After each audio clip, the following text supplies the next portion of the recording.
Companheira Carolina Ercolim. O que será do futuro das cidades? Alguns nortes foram apontados durante o Fórum Mitos e Fatos, o primeiro de uma série que a Jovem Pan vai promover ao longo de 2017. Mas uma questão ficou bem clara. Como a tecnologia invariavelmente vai afetar o modo como as coisas são feitas e pensadas, especialmente porque precisaremos ser mais eficientes daqui para frente. É necessário entender que precisaremos de uma nova forma de satisfazer nossas necessidades. As cidades fazem parte disso. As cidades são mais eficientes, porém, precisamos cuidar dos problemas que elas trazem graças ao acúmulo de pessoas. Então, os resíduos, o consumo de energia, o tratamento de esgoto. Todos os aspectos da vida cotidiana. Por exemplo, transporte. Ninguém quer ficar no trânsito. Do ponto de vista de tecnologia, o que nós estamos pretendendo trazer primeiro é melhorar o sistema de pagamentos. Hoje nós temos um cartão que só conversa com o sistema de ônibus. Nós queremos que esse cartão converse com outros sistemas, ônibus, trilhos, como já faz hoje, mas também com outras cidades, com o táxi, com o sistema de aplicativos, com lojas. Tem um sistema que a pessoa possa usar como um porta-moeda e não simplesmente um meio de pagamento do transporte público. Precisamos saber o que acontece. Então, a integração de informação é fundamental e esta é a prioridade número 1 da nossa gestão. Estamos implementando e em poucos meses teremos todo o sistema de saúde interligado para que nós possamos saber o que acontece e, a partir disso, definirmos um novo modelo de financiamento e gestão para a saúde brasileira. A tecnologia, de fato, alinhavou os 4 painéis que integraram o evento realizado no Hotel Tivoli Mofarrege, em São Paulo, para mais de 300 convidados. Um novo desafio para a marca Jovem Pan. Tirar a Jovem Pan de dentro da casa, de dentro do rádio e se expor mais e trazer novas histórias para o Brasil, discutir o Brasil e poder contribuir mais para que o Brasil seja um Brasil melhor. Eu acho que essa é a época da mudança. Vamos ter coragem de mudar esse país, é agora. Para mudar é preciso informação, girar conhecimento. Por isso, autoridades do setor público e privado, além de especialistas e acadêmicos, se debruçaram sobre os gargalos e desafios das próximas décadas das metrópoles, como São Paulo. Urbanismo, saúde e mobilidade também foram temas de debate. Todos mediados por jornalistas da PAN. Vera Magalhães propôs a discussão entre o transporte público e o privado. A gente tem milhões e milhões de motoristas diariamente rodando aqui numa cidade como São Paulo, e a gente entende se uma parcela deles conseguirem trazer alguém para dentro do seu veículo e eventualmente reduzir um veículo na rua, a gente consegue ter um melhor fluxo no trânsito de São Paulo. No painel sobre saúde, guiado por Thiago Berrais, o SUS foi um tema recorrente, mas a possibilidade de adoção de um novo modelo de funcionamento e operação para a saúde suplementar também entrou na pauta. É, na verdade, uma tendência entre os países desenvolvidos. Quando a gente fala de remuneração para o serviço, ela implica numa situação perversa, em quanto mais eu atuar, mais eu vou ser remunerado.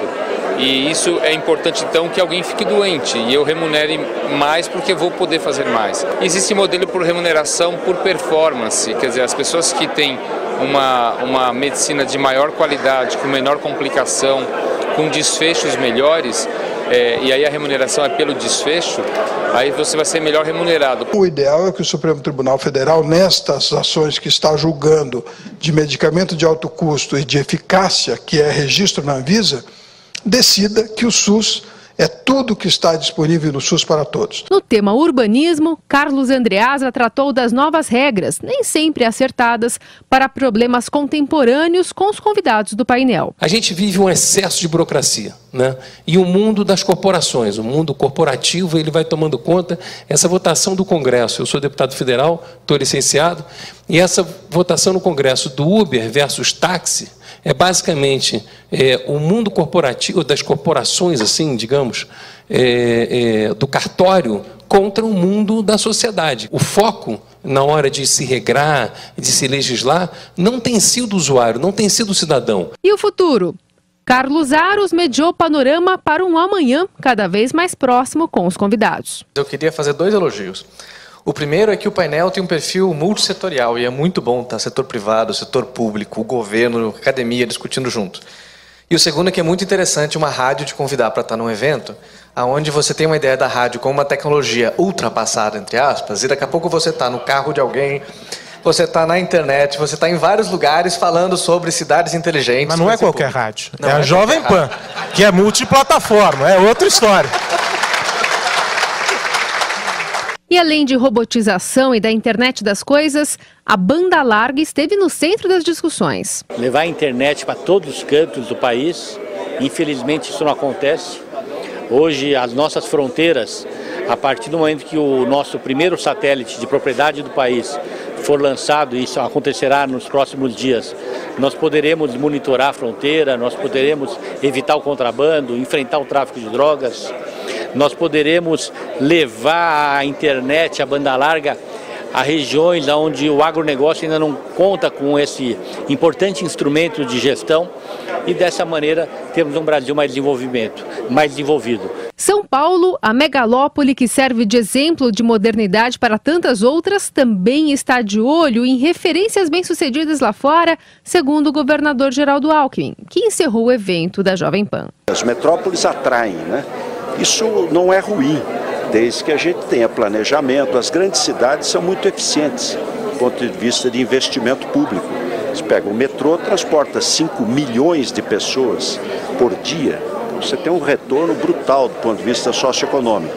O trem, 3 milhões de pessoas por dia. Então eu diria que abordar esses temas é conversar com a população. Então foi uma alegria participar aqui do encerramento desse importante encontro promovido aqui pela Jovem Pan. A Jovem Pan teve um papel de coragem que faltou a muitos outros veículos de mídia, tocando nos pontos cruciais, defendendo o que é essencial, quebrando paradigmas. E eu acho que, sem sombra de dúvida, esse país novo, com muito mais perspectivas que se desenha daqui para frente, deve muito a coragem da Jovem Pan. O prefeito João Dória fez um discurso inflamado na abertura do Fórum Mitos e Fatos e incluiu na lista de prioridades do futuro das cidades outra pauta urgente. O tempo hoje é competitivo, é dos melhores, dos mais eficientes, dos que trabalham, dos que produzem, dos que são sérios, dos que são honestos e transformadores.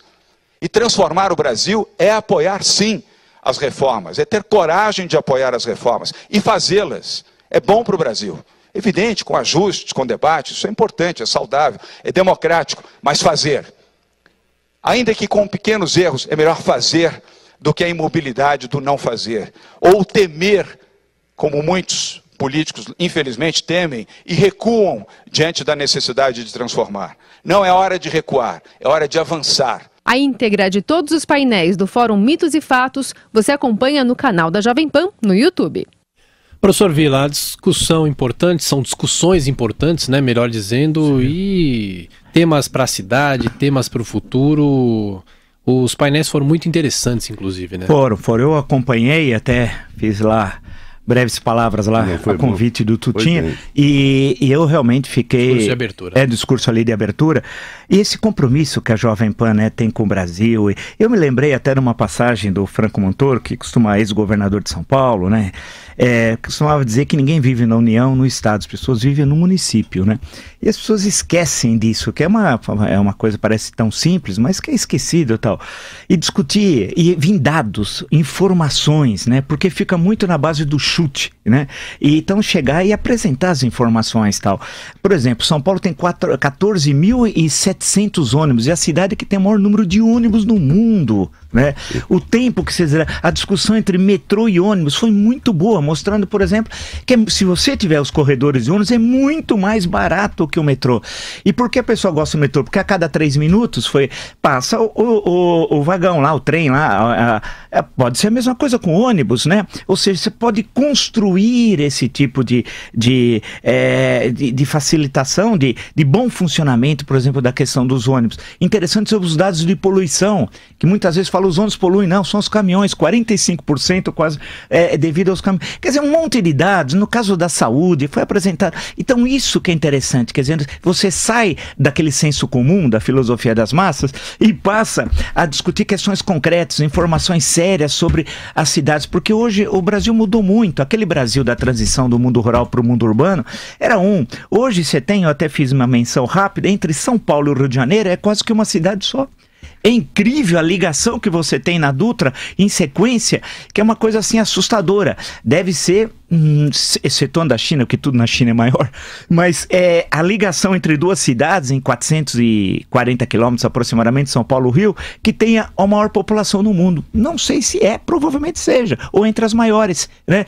Quer dizer, que desafio que se tem. Então é muito complicado. Aquelas soluções do passado não dão conta da complexidade social, cultural, política das cidades hoje. Então foi muito rica, os especialistas, a concisão nas falas e com informações, tal, o debate, a participação do público, a presença das autoridades, ministros, prefeito, governador, secretários, especialistas, foi nota 10.